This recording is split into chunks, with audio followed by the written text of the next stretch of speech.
Hello friend, RG12 here. Today I'm going to talk to you about the plight of the Chagossians on the Chagos Islands. For more than half a century, the Chagossian people have been exiled, silenced and erased. This was initiated by the Harold Wilson Labour government. But today, right now, they're fighting back. And the British government is trying to crush them again. In the late 1960s and early 70s, Britain and the United States forcibly removed every Chagossian from their homeland.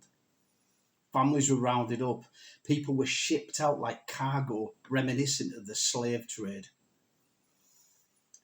Their pet dogs were gassed to terrorise them into leaving. This wasn't relocation, it was erasure, engineered to clear way for a US military base.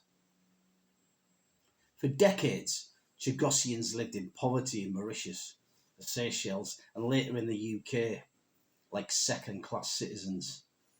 They fought court cases, they won moral victories, but every time they got close to going home, the British government slammed the door shut. In 2025, the UK government agreed to hand sovereignty to the islands of Mauritius while leasing back Diego Garcia for 99 years at a cost to the British taxpayer of over 35 billion. Chagossians say they were never consulted. They call it a second betrayal, and they were right. Because once again, decisions about their homeland were made without them. On the 18th of February 2026, a group of Chagossians, including their elected First Minister Misli Mandarin, sailed back to their homeland, not as tourists, not as heritage visitors, but as people reclaiming what was stolen from them. Within 24 hours, the British patrol boats stormed in and served them eviction notices, threatening up to 3 years in prison if they refused to leave. This happened on the Isle de Coin, part of the Peros Banos atoll. Sources described the British government calling their return as illegal, unsafe stunt, while islanders called it what it is, fighting for their birthright. The same government that allows thousands of illegal immigrants to enter the UK by small boats.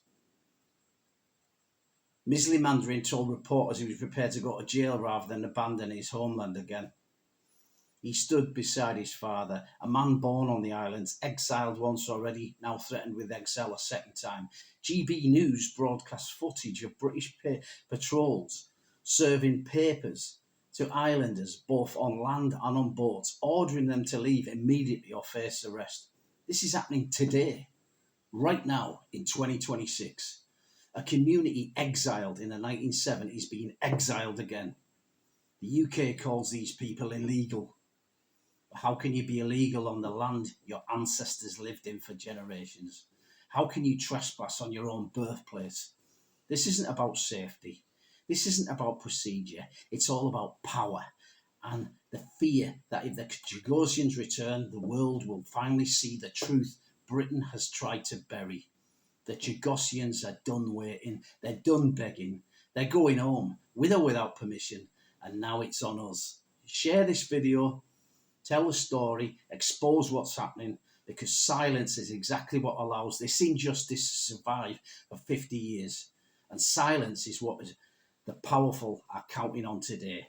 The Chagos struggle isn't history, it's happening this week, this hour, this moment. Stand with them, because no people should be exiled twice. Shame on this Labour government.